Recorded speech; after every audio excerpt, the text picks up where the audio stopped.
Anem a veure com augmentar la pressió també augmenta la temperatura. Mireu, aquí tenim un recipient que està tancat, connectat a una manxa de bicicleta.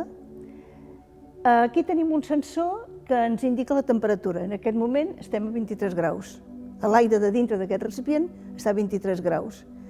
Anem a introduir més aire, amb la qual augmentarem la pressió.